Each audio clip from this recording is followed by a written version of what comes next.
afternoon. Thank you all for joining our virtual panel discussion regarding the nurse residency program at AdventHealth. My name is Sky Kellogg, and I will be your host for the event this afternoon.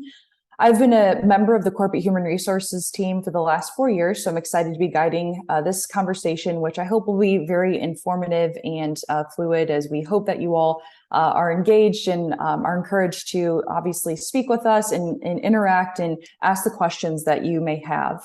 But during this discussion, I will prompt questions to our panelists so that way you as the attendee can gain an effectual understanding of the nurse residency program and feel prepared to pursue what we hope will be a very exciting opportunity for you in your future. Our hope is that this, of course, will be an interactive time for you to take advantage of the next hour that you have with the leaders in front of you, as well as the graduate nurses who have joined us today. So it is now my pleasure to introduce our panelists who have joined us. So panelists, if you could, please share your title, a brief overview of your role, and then how long you have been with AdventHealth. And we will start with Josh. Hi, everybody. My name's Joshua, and I am the director for the AdventHealth Emergency Departments in Altamont, Lake Mary, and Oviedo. And I've been with AdventHealth since 2009. Thank you so much, Joshua. And Katie? Hello, everyone. My name is Katie Chance. I am the nurse residency coordinator at AdventHealth Redmond in Georgia. My job is what it sounds like. I'm over the residency here, and I have been with AdventHealth since 2017. Thank you, Katie. And Debbie? I'm Debbie Law, and I'm the Director of Professional Development here at AdventHealth Celebration, and I've been here since 2006. My role is education and magnet, as well as a leader in the organization. Thank you for joining us today, Debbie. And Helen. Hey everybody, I'm Helen. I've been working with AdventHealth since March, so 7 months now, and I work in the multi-system PCU unit. Thank you, Helen. And finally, Charles. Hey everybody, my name's Charles. I've been with AdventHealth for almost 2 years now, and I work in the Winter Park Emergency Department. Thank you, Charles. And thank you all again for your time today. We look forward to hearing more from each of you in just a moment, but just for the awareness of our audience, we have predetermined questions, again, that we will ask the panelists this afternoon. And then as we work through those, please feel free to raise your hand if you have questions, follow-up questions based off of what we have. And then we do have some designated time at the end of our prepared questions for an open Q&A. So we want this to be as beneficial for you as possible. So be prepared to ask questions, get engaged with our team members, and we hope that you learn a lot about our nurse residency program today. So I want to kick things off and direct the questions to our panelists now, starting with Katie. Katie, what does the nurse residency program entail? And then how is it different than other healthcare organizations? So AdventHealth's nurse residency program is kind of all of our systems do similar, almost the exact same thing, but we also make it work for our facilities. So in total, we do a residency program for a year. Within that year, you're going to do classes when you very first start that's more focused on making sure you know what you're doing in your role as a new grad. So we'll go over stuff that's basic nursing school things like Foley catheters and those kind of things, so we make sure that you know our rules and our regulations for AdventHealth regarding those, not just Foley's in general. And then after we do that, you have your orientation. AdventHealth orientations for ICU or critical care nurses are 20 weeks. Our PCU nurses is 16 weeks. Our med-surg nurses are 12 weeks, and our ED is 20 weeks as well. And I apologize, we don't do OB or PEDS here, so I don't know how long those residency programs are, but I can find out for you if you want to know that. So once you do your orientation period in your department, we move you into our monthly classes.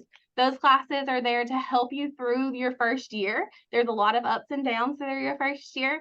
And as soon as you come off orientation, you usually go down a little bit because it's a little scary being by yourself. And that's when we make those monthly classes really count, because we want you to know that you have that support from us. So those classes, we go over business of healthcare, critical thinking. We work on our evidence-based projects so we can make sure that we improve our hospitals with those projects to make sure that we're doing the best for our patients.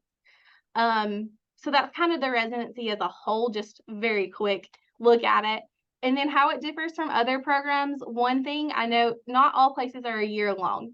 Some places do 6 months, some places do 12 weeks, whatever your department orientation is. So that's one big difference, is that we are there for the entire year.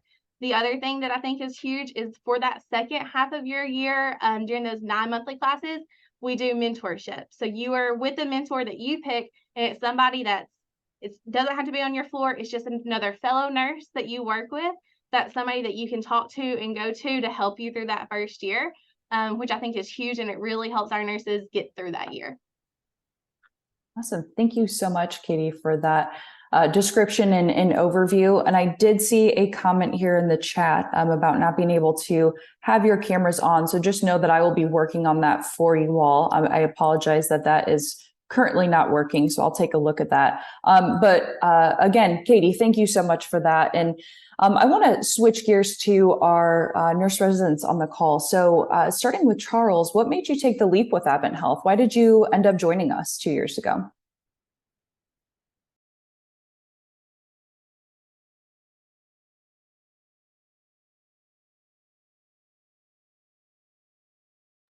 Looks like we may have lost connection with him, so I will pass this question over to Helen.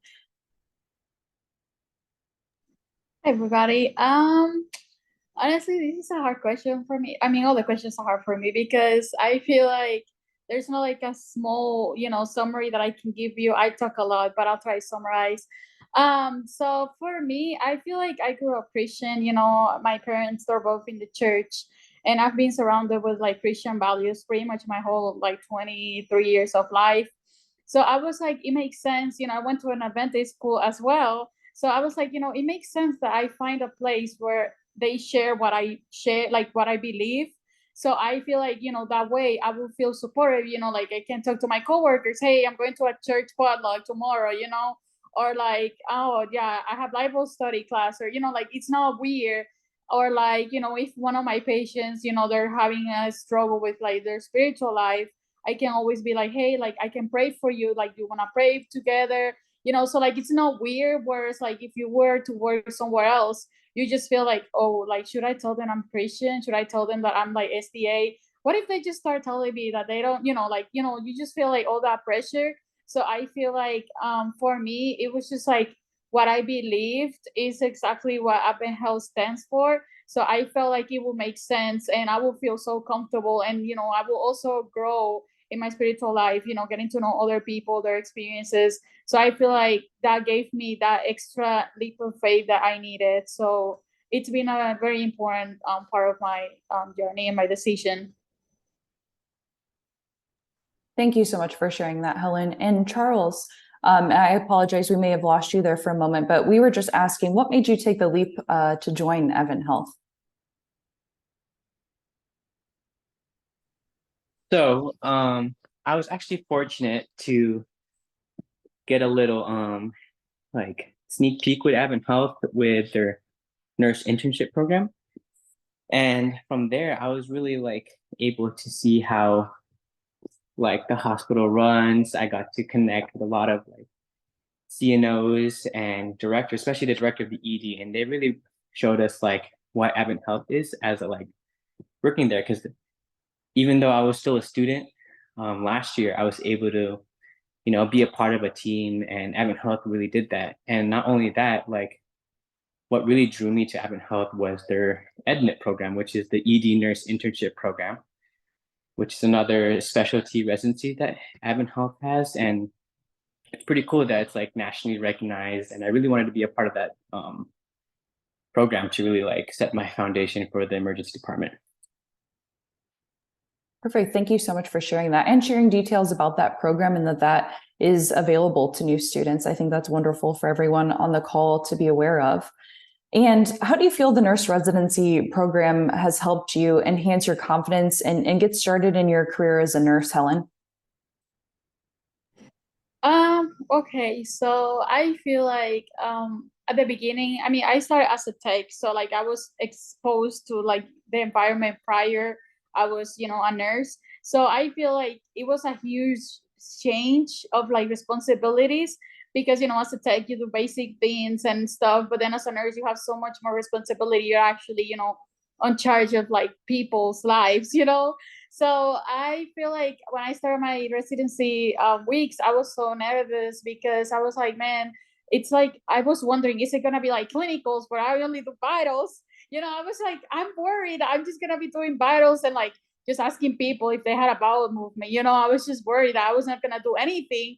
But it was actually pretty good. Like the first week, I got only, you know, I mainly saw what my preceptor was doing. And then the second and third week, like she was giving me, you know, more freedom on how to do, you know, how to do things, you know, like passing meds. And as she saw my confidence level growing, she was asking me, hey, do you feel comfortable with doing this today? Do you feel comfortable, you know, with giving this medication? Like, what should you know about it before you give it and stuff like that? It did feel like you're like, sometimes it does feel like you're in school, but it does help you because, you know, sometimes even like I work nights and like around 2 a.m. the math is not working when it comes to like doing narcotics, like how much I have to waste. I'm just like, it's not going through, you know? So I always bring somebody else with me. Hey, can you count this? Can you make sure that this is this, you know? So like having a preceptor at the beginning was helpful because that way I saw, you know, hey, like whenever you need help, do not hesitate on asking, you know, one of your coworkers. Like you may think you know everything, but you don't, you know? So for me, I feel like it was so helpful to, you know, like take my whole mindset of like, oh yeah, I know this, and then just humbling myself and like getting to know and learn more about the people that were trying to help me. And I feel like that also made me more prepared when I started on myself, because I was really scared. But, you know, my preceptor was like, you know, just think about it like, you know, how we were doing and just think I'm behind you, you know? So I feel like having somebody else there to guide you and prepare you during those weeks of orientation was huge help, especially for me, because I always second guess myself and I always overthink what I have to do, you know. Sometimes I was like, oh, should I call the doctor for this? I feel like I shouldn't. But then my other side was like, I know I have to call, but I was second guessing myself, you know. So I feel like also helped me to gain some more confidence. And I feel like having somebody that was there pushing me and like, hey, you know this, like don't overthink it, like, you know, and you have to be sure that you're 100%, you know, prepared for this. So I feel like it was really helpful for me having somebody that was there to push me and that to guide me through. Thank you so much, Helen, and thank you for your transparency, because I'm sure there are a lot of students on the call right now that can relate to the way that you feel and did feel, and are probably happy to know that you've been able to have the support to get past that and grow in your confidence. And before I move on to the next question, I see that Hannah has her hand raised. Hannah, did you have a question for the group?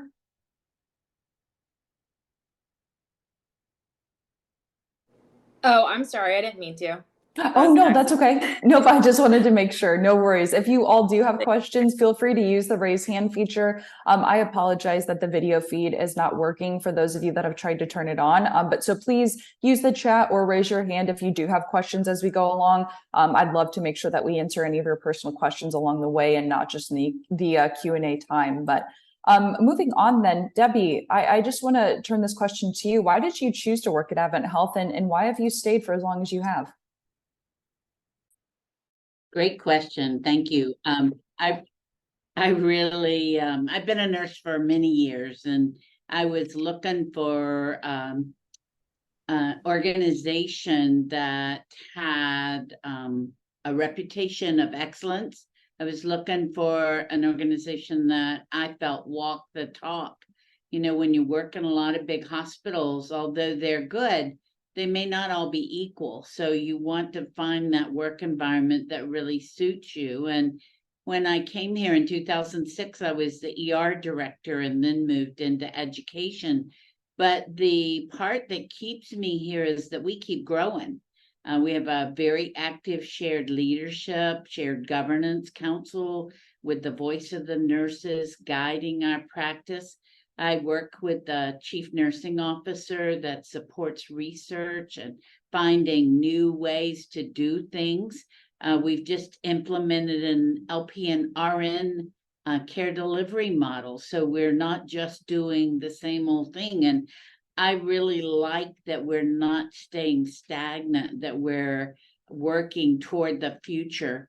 I also work with our Patient and Family Advisory Council, so I get to hear the voice of the patients as well as our teams. I support a lot of research from the nurse residents, and the educators all work with me to make sure that we have the best program for our nursing residents, so as well as all of the other hires. So it's a great place. I can't think of anywhere else, and many of my organizations in my past were good. This is just better than that. Thank you, Debbie. I appreciate you sharing that. And I know how dedicated you are to being a part of the community and giving back to students. So thank you for sharing that. And I'm sure many students are inspired by, how long you've been with us and your commitment to the organization. So I appreciate that. And Josh, being the Director of Emergency Services, I would love to learn a little bit more about your career path. So how did you get to where you are today? Yeah, no, that's great. So when I was in nursing school, the truth is I really try to take opportunities to be exposed to. So I really knew I wanted to be in the emergency room, but it can be a really tough place to get into. It's very competitive. So I always sort of had a backup plan that I knew I could maybe do PCU, or I could do an OBS unit or something like that, and then get on a glide path to go. But when I went to AHU and I was a peer tutor. I had, good relationships with my professors who had good relationships with people, within the hospital. And so whenever I had the opportunity to do senior nurse tech or to do my practicum, I really tried hard to be able to get those in the emergency department. And I was blessed enough to be able to do that. And I did that at Altamont. So during those times, like say for my practicum, it was really just about going in and learning everything that I could, talking to the team, talking to the leaders, and honestly, just working as hard as I could. Because it's like an interview, right? Anytime you go, Charles will probably tell you the same thing, like in an internship program, right? Like it's like a job interview. And so you're really putting your best foot forward. Because if you do an awesome job and people know you want to learn and you work well as a team and those kind of things, like that's the kind of people we want to hire. So I did that. And right after I graduated and before the EdNet program started, I became a tech. We still offer a program today. Actually, it's an advanced nurse tech program that if the program doesn't start for a couple months or a few weeks or whatever, until from your graduation time until you start the program, you have an opportunity to still work and get experience. And so I did that. And then I became a nurse, passed NCLEX, did all of that, started the program. And the EdNet program is great. I mean, that program's been around for a long time, and we've continued to improve it and work on it. And it's great. Ours is 16 weeks, and you really get to spend a lot of time not only with your preceptor, but in simulation, in classroom time, really learning the important parts of for the ED specifically. So after I went through that, I did that job for a couple of years, really just learned working in the ED. And then I became an assistant manager. So I did that for about 5 years. And I loved it. Being an A&M was a great job. You're still going to be on the front line every day. You learn how to really deal with team members, how to build a team, how to deal with, all the patients, some of them, they're having an emergency, right? And so you really learn these interpersonal skills and how you can manage patients and families. It is such a good learning experience. So I did that for about 5 years. And then I grew into a nurse manager role within the same department. I've always been in the emergency department at Altamont. So I became the nurse manager. I did that for 3 years. And my director at the time got promoted. And so I moved into the director role. And I've been in the director role now for about 5.5 years. During that time, we build and we grow. So we built our Lake Mary emergency department. We built our Oviedo emergency department. So I have inherited those over the past few years while I've been in this role. So I have 3 emergency rooms now. And about almost 200 team members. So it's a great team, but that's really been the path, right? It's getting your foot kind of in the door and really being open to learning and really putting your best foot forward. And and it can certainly take you as far as you want to go. And you know, I ended up on a leadership track, but you can end up in an education track. You know, you can move to other units. There's so many things that you can do to advance. And I think one of the great things we have as an organization is we have a lot of opportunity to grow in different areas, and leaders are so willing to help. It's never like, oh, you want to leave the emergency department, you know. It's like, hey, where can I help get you? That, because it's a benefit to the organization, you know. Or even if you want to stay in the ED, how can we help you grow? So it's a really big focus for leaders in our organization. Thank you so much, Josh. And I again, just to reiterate that point of taking that first step, and obviously you all are here this evening taking your first of many steps, right, to grow and get the information you need to make a successful decision. So I appreciate you sharing that, Josh. And I want to turn the next question to Katie. Katie, what advice would you give to nursing students to better prepare them for when they begin their career? So I'm actually going to pick up a little bit on what Josh said. If you're doing your preceptorship with us, make that time count for sure. It definitely is an interview. I am the nurse residency person, but I also do student placement. So I have my eyes on everybody who's doing their preceptorship before they get here. And the leaders contact me and we communicate a lot. I've had a lot of leaders come to me and say, hey, this person's been on my floor and I want them. What do we have to do to get them? So definitely make the most out of that time. And then once you start, don't be afraid. Any opportunity that you see, even if it's not with your preceptor, if you see somebody doing something that you think is really cool that you haven't done before, make sure you're making the most of those opportunities. Really get in there and ask questions. I think anybody that's ever been in a hospital as a nurse will tell you we are much more scared if you come in as a new grad and you don't ask us questions versus if you ask us questions. We want you to ask us questions. That means we know that you're interested and that you're wanting to do what's best for yourself and your license and your patient. So that's my biggest things is really put yourself out there and ask all the questions you can. Thank you so much, Katie. And I would love to turn this question to Helen and Charles, and just kind of going back to yourself, obviously, before you began your career with us, what advice would you have given yourself then? So I'll start with Helen. I think I will.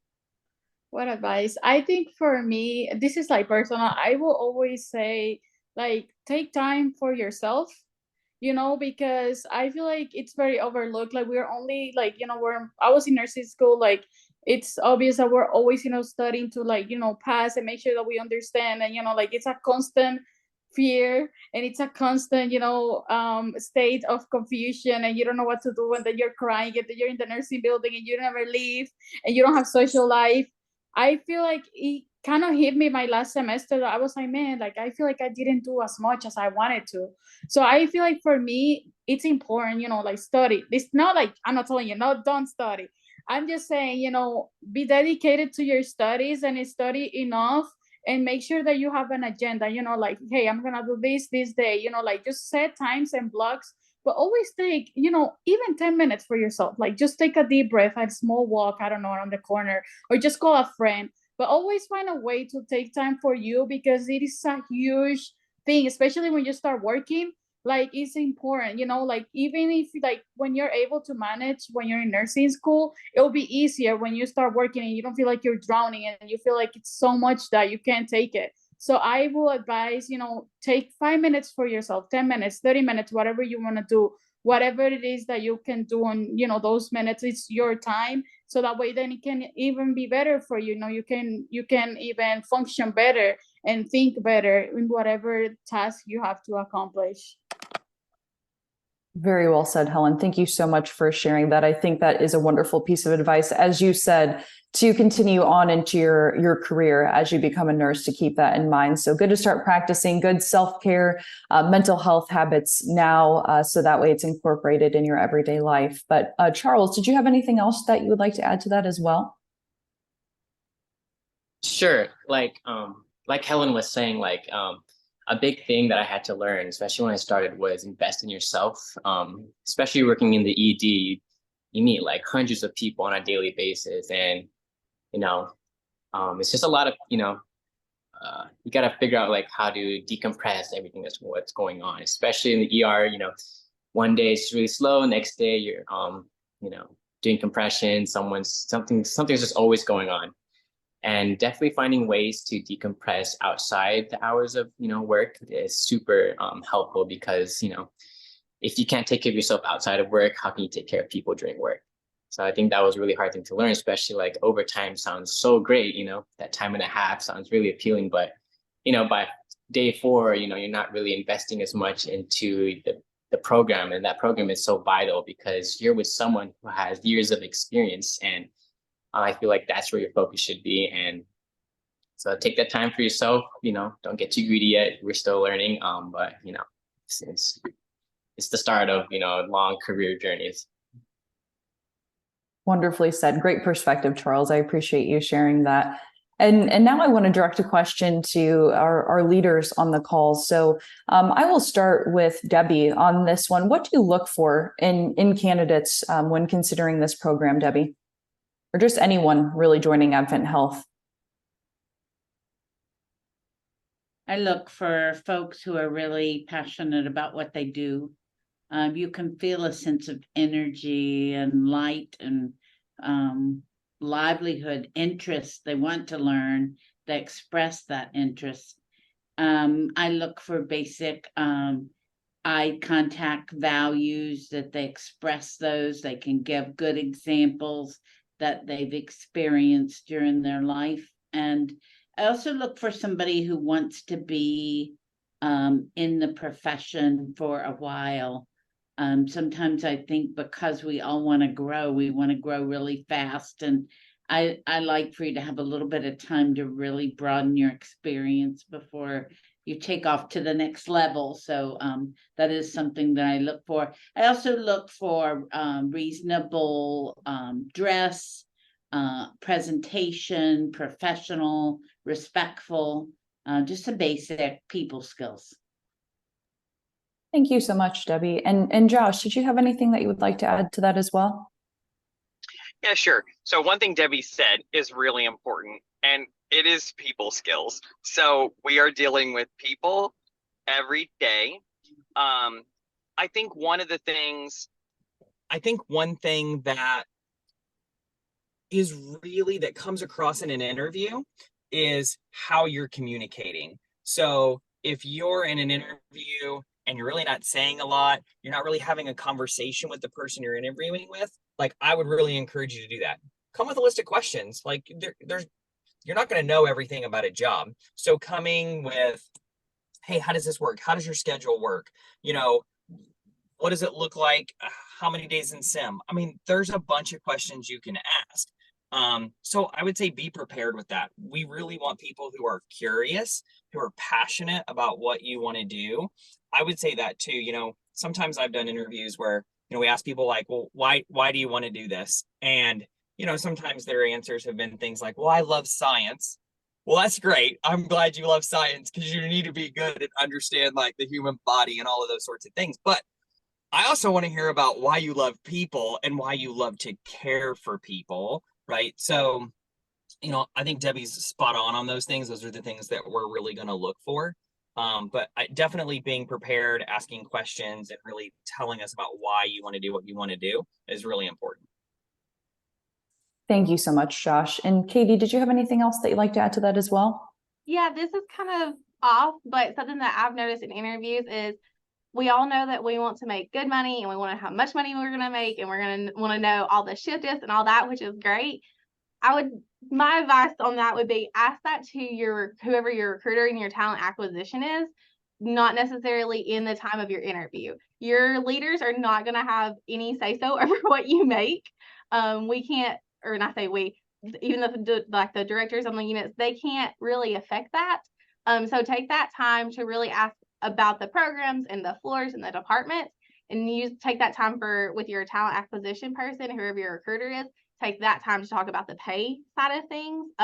Because like Josh said, like we want to know that you're passionate about it, not just getting paid for it, because everyone's going to get paid wherever you go to work. So that's another big thing that I always notice in interviews. No, that's great, Katie. It is certainly something that your recruiters will cover with you, that they give you that information. You may have that given to you in a presentation by one of the very ladies that you see here. So just keep that in mind and know that that information will be given to you. Like you said, Katie, that is to come, but showing that passion and asking those questions sound like those are key things for you all to keep in mind when looking at the interview process. So moving on, as a student, what do you wish you would have known before starting the program that you know now? And I'll direct that to Charles first. Something I wish I knew before. The learning doesn't stop at nursing school. I'd say EdNip is not like it's pretty gruesome. It's pretty intense. There's a lot of things that go on, and if you don't take with you what you learned in nursing school, you can definitely fall behind and may even have to extend your time in EdNip. And in my experience, like, it's a whole nother ballgame because we're learning things that are very specific to our field, especially in emergency room. I didn't really learn much about it in nursing school. It was mainly like ICU and other different units. So I'm walking in here with very different concepts, different ways of thinking. It's like, so without that foundation, I would definitely have fallen behind. And another thing was, especially AdventHealth had a lot of opportunities I wish I knew of beforehand. Especially this A&T thing was really cool because if I didn't do that, I think I would have had a lot harder time in my unit. And it was a blessing because I spent about 3 weeks prior to my start date. I really had 3 months to really get to know the unit, see how things run, get to know the people, and making those connections there really like elevated my experience in EdNip because other nurses were more willing to help me because I was able to help them during my time as an A&T. So making those connections was really a good investment and a really cool opportunity that you guys should definitely take upon. And yeah, that's what I have to say. Thank you so much. No, that was wonderful, Charles. The learning never stops. It's a great reminder, which I know is very hard to hear while in school, but I think it rings true. So thank you for sharing that. And Helen, did you have anything to add to that as well?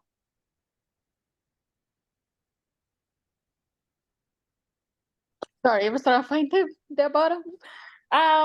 Well, I think I agree with Charles because I mean, there's a lot that we learned in nursing school. I mean, you cannot even grasp in just like one page everything that you learn, and I feel like it's important to remember that even if you're starting off like as a new grad, like get ready to like relearn a bunch of stuff that that you already learned in nursing school. And it's not necessarily because they're trying to be like, oh my god, I know this, why are they what are they telling me this?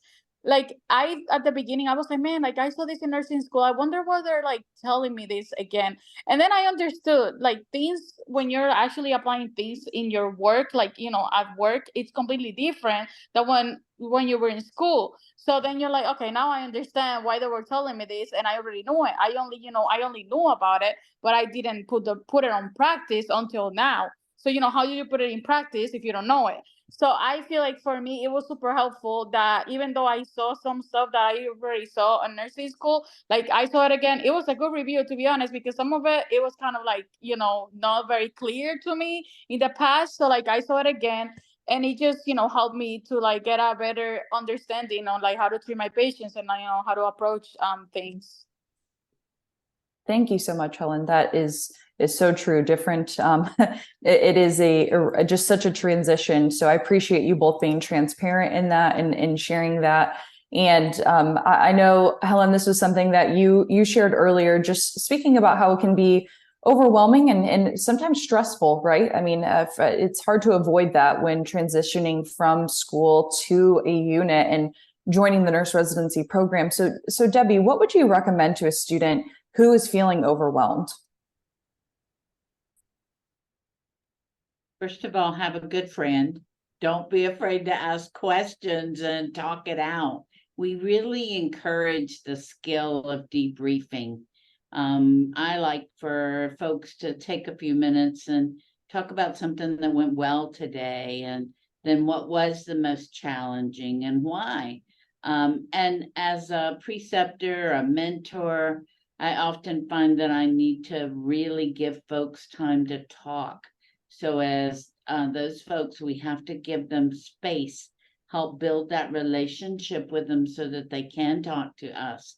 There are support groups. You have a preceptor that you'll spend a good amount of time with. And, you know, I learned a long time ago that it's still okay to call your parents and talk to them about something that's really overwhelming. I heard a physician one day talk about having a really bad day in the ER and a child dying. And she said, I could not get to the car fast enough to just talk to my mother. I needed them to know that, you know, I was missing them and how important my family was. And sometimes that family connection will help you over some rough spots. Also, your other colleagues that are in the program with you, don't be afraid to talk to them about what you're feeling. We've all been there. We can almost recognize it on your face. We can see it. But I think speaking up, having a friend, don't forget your parents. They love you. And sometimes that's what you need is a good hug to know that you can get to the next size.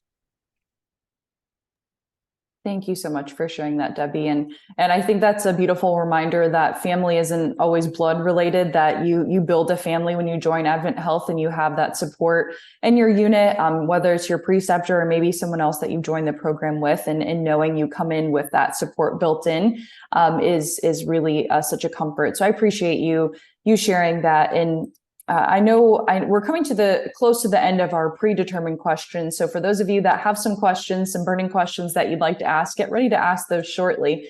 But I want to ask, just as you know, an overview question, Josh, how can someone take the most advantage of this program and what it offers them when they join us here at AdventHealth? Yeah, it's a great program, right? So I think everybody's put a lot of time into it to make sure that it's effective. But I'll say it's not perfect, right? So I think what's really important is that as you go into it, you're taking advantage of every opportunity. As somebody else said, I think it was Helen, really it's about taking advantage of what's going on. So sometimes as you're learning, even with your preceptor, there may be things happening on your unit that you're not going to experience because it doesn't happen a lot. So it's very important that, you know, be proactive. Ask like, hey, is it okay if I go get involved in that situation? And most preceptors are going to say yes. You know, I'll take the ED, for example. You know, there are things that come along that we really, you're not going to experience everything in the EdNet program. And so talking to your preceptor about being involved in other things is really important. I think the other thing is, yeah, and Charles said this, you know, like it's hard. You know, these residency programs are not made to be easy. They're made to be good, and they're made to prepare you. And that's what we want, right? When you come out of that program, we want you to be as prepared as you can be. If you're having struggles in it, you really need to talk to your leader. That's what we're there for. We're there to help talk through things with you, help give you strategies along with your preceptor and your educator. I mean, you have a whole team of people.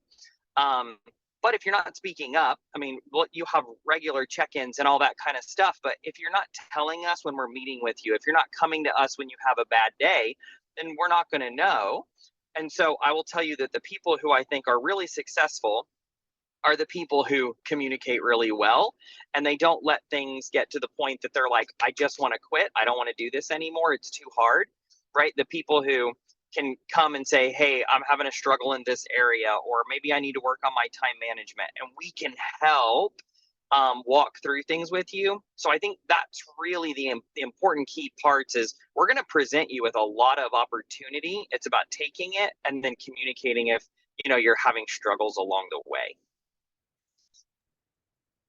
Thank you so much, Josh. And I hope that resonates with those that are on the call today, and maybe those that might listen to this later on as well. But I haven't seen any questions pop up in the chat. So I would love, if you do have a question, would you mind just raising your hand, or if you're not able to do that, just unmuting. And I would love to jump into our Q&A session just so we can cover anything else that is a burning question for you that we didn't cover already in the conversation so far today. So feel free to put it in the chat as well. If you're not in a position to be able to speak and maybe you're listening out in a public place, I can watch the chat for questions as well. So feel free. We would love for this to be interactive for you all so you can get the information that you're looking for.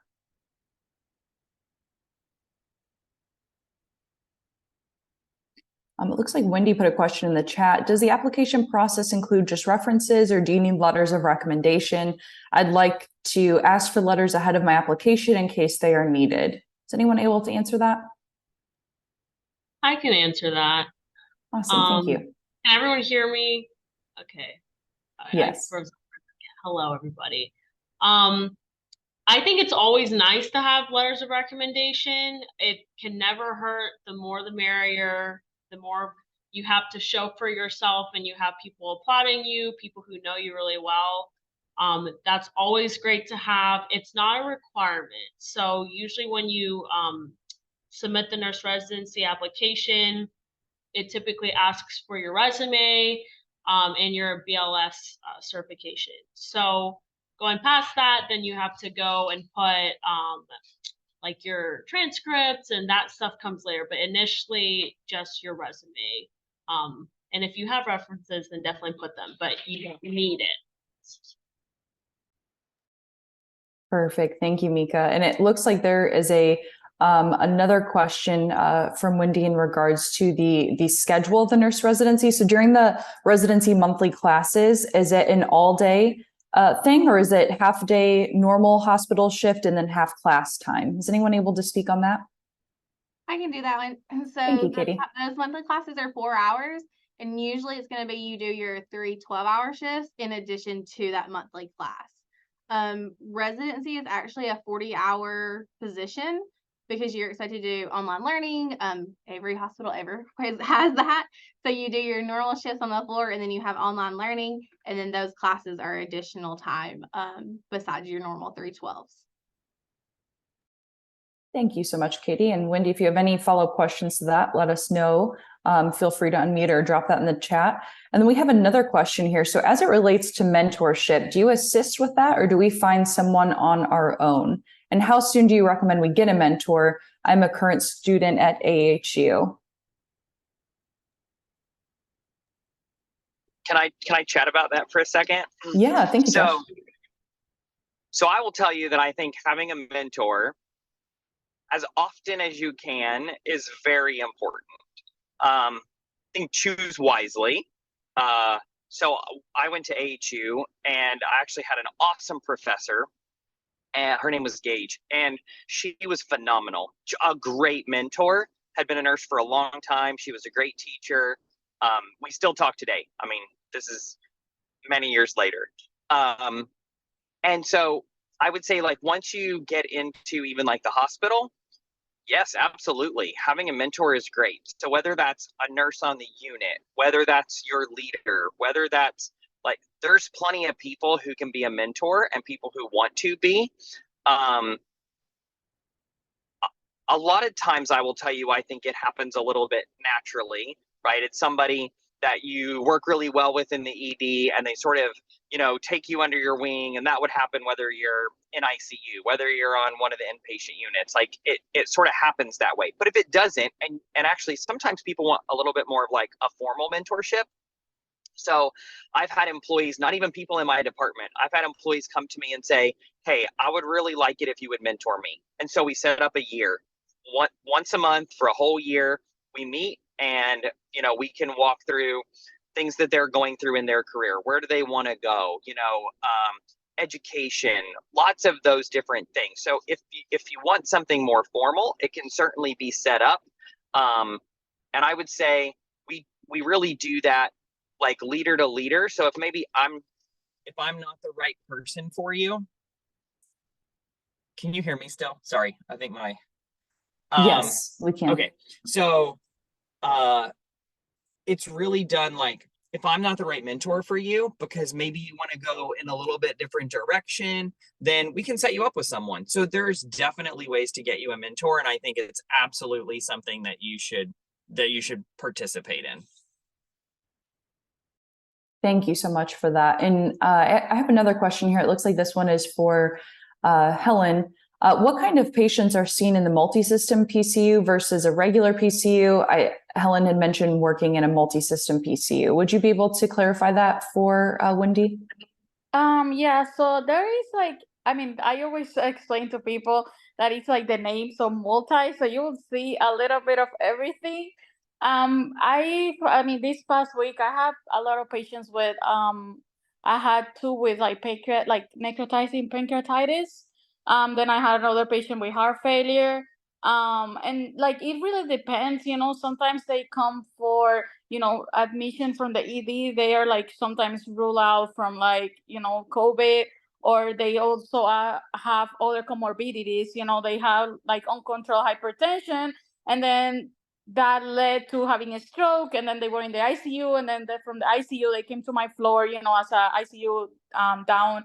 So then you will see pretty much every shift you'll see a different like type of like condition. I cannot grasp and say, oh, it's a cardiac floor, you know, as if you were working in a cardiopulmonary unit. But in my floor, every time I go, there's like a different, you know, every patient is different.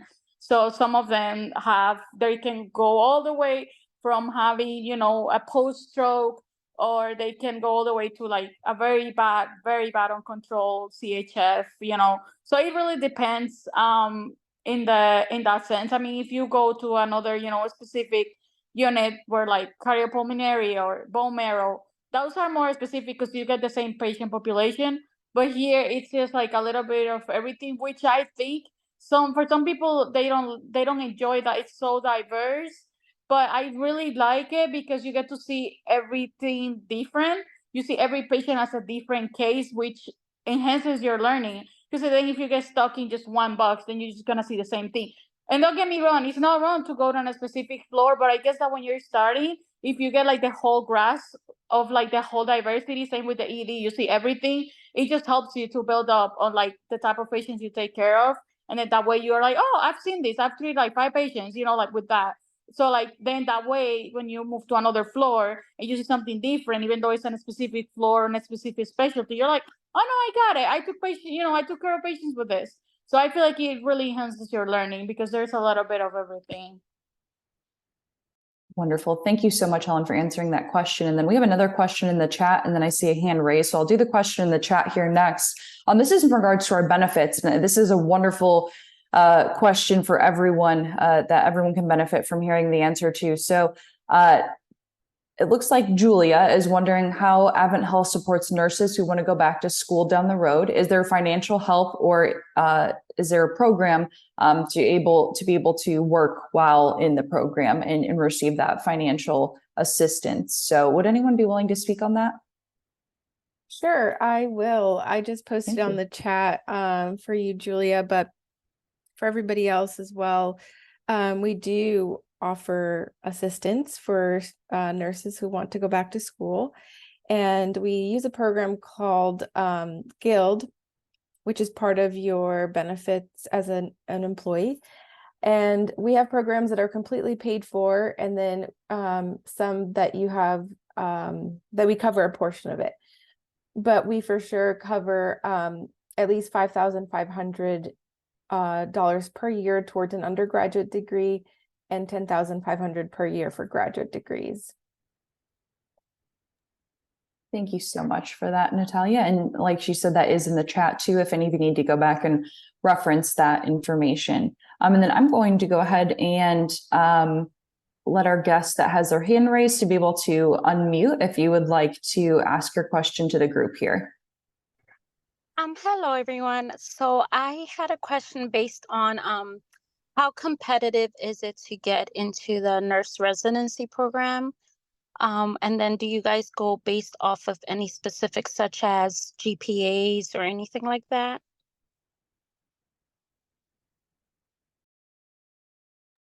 I can answer that question. It really depends on where you go. So we're in 9 different states, 52 different hospitals, and still growing.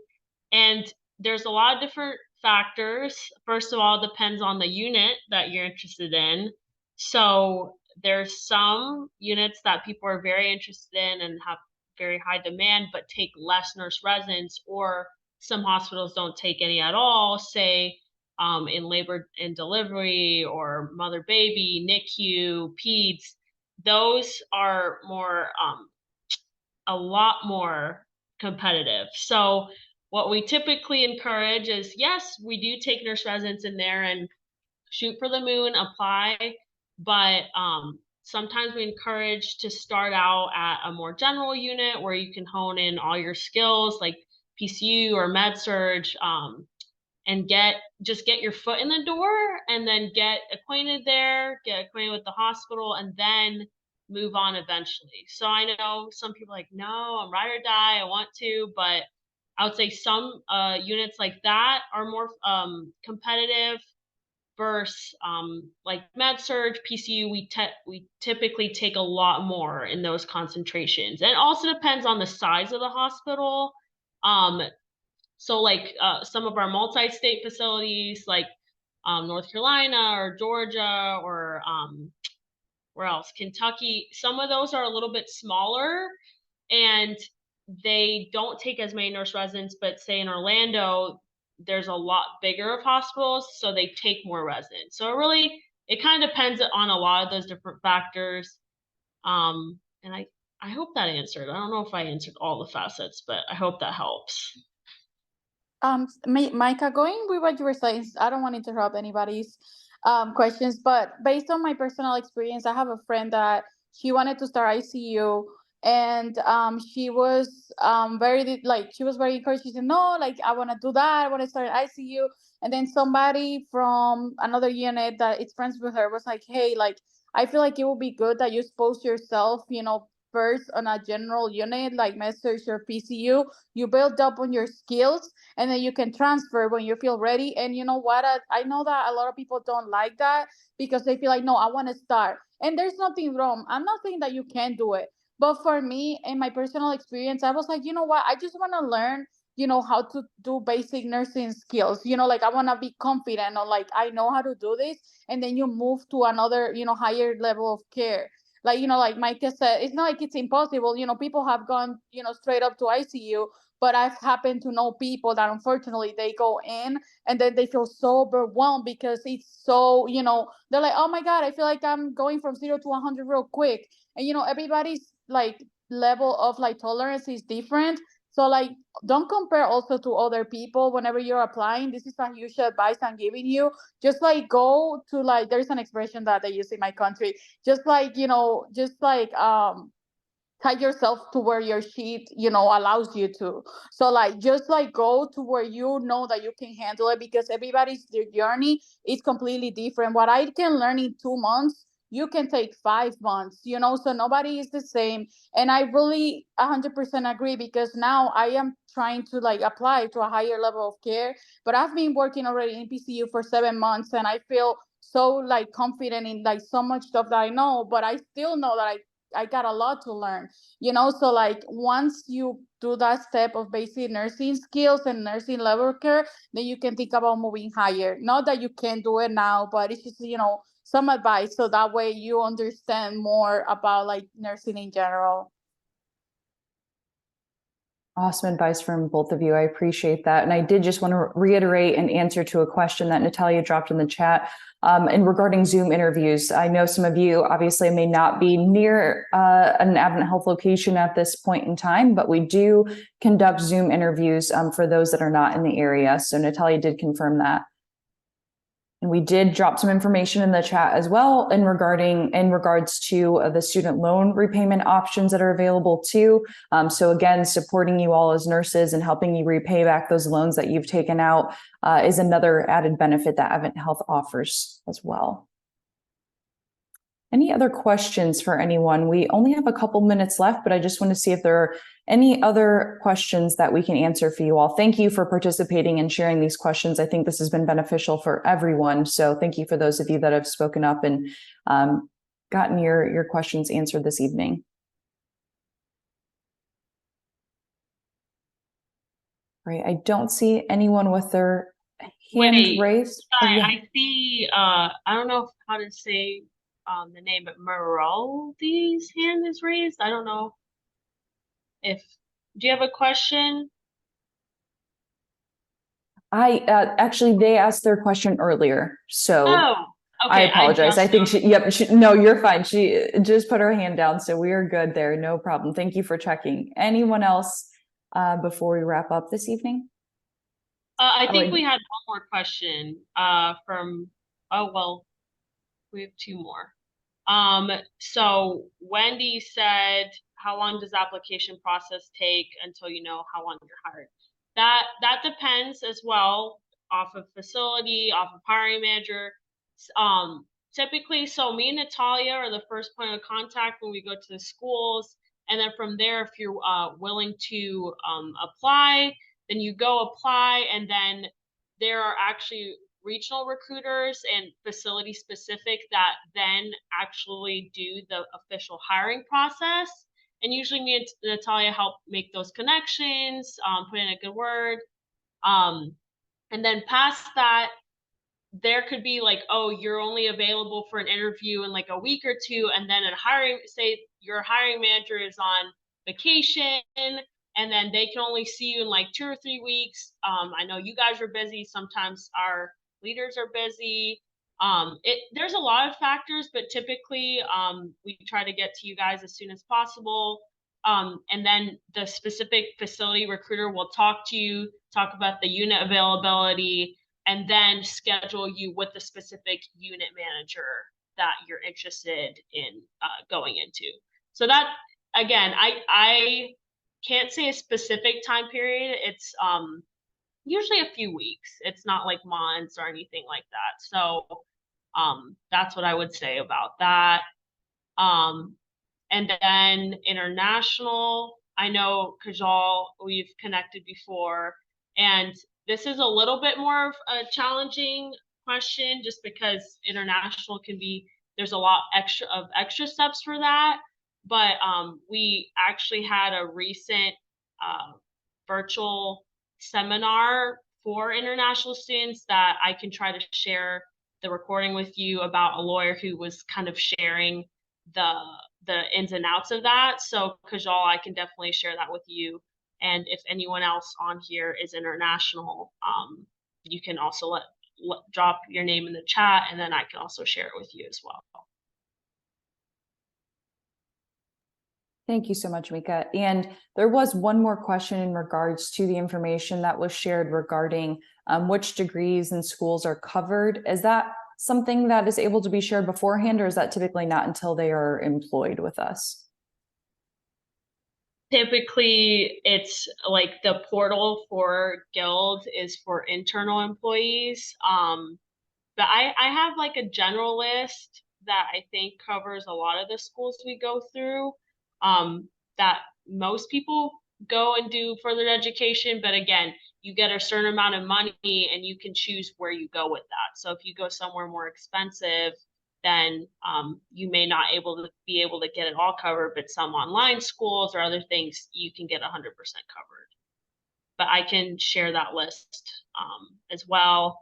And then I want to add one more thing. We also have a general nursing page. It's not like an official application page. You can reach our application pages from there, but it's a great place where whatever you're interested in, you can see a little bit about the nurse residency, our nurse internship. We have a whole list of FAQs on there. You can just go through and skim it. And at the top, there's a place where you can just put your information if you're interested in AdventHealth, but you're not ready to apply, or if you have any extra questions, and I'll drop that link in the chat for anyone who I haven't talked to or Natalia hasn't talked to before based off of school. And yeah, Katie, I'll pass it on to you. just last thing I wanted to say, we also reimburse for certification. So if you want to get your like critical care RN or any kind of certification, that's the same thing as school that's put in there that we'll reimburse for those as well. Thank you for sharing that wonderful benefit, Katie, and Mika for giving the rundown. Before I hand it to you, Mika, to give the final closing, I just want to again thank our panelists for taking the time this evening to just share information about this wonderful program that AdventHealth has created for you all to be able to be successful and to grow and to learn and to remember that you have that family support system that is built in with the culture here.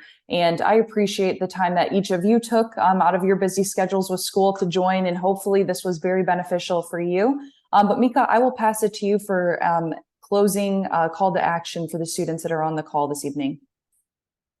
Yeah, I kind of jumped into it already. But essentially, if anyone hasn't connected with me or Natalia before, if we haven't texted or emailed, if we have, I already have your information and I know how to reach you, and I hope you have my contact information. We can drop that again in the chat as well for anyone who doesn't have it. But if you have not expressed interest before, please fill out that form. It's not an official application. It's more just for us to know, hey, I want to get to know more about AdventHealth. And then you can list more like, okay, I'm interested in nurse residency. I'm interested in maybe doing a shadow opportunity or a tour, a hospital tour, or there's a lot of different things there that you can express interest. So we would love to catch anyone that we may not have caught before. And yeah, that's it. Thank you so much, everybody. I'm very excited that everyone had great questions and we all got to get together. Thank you, everybody.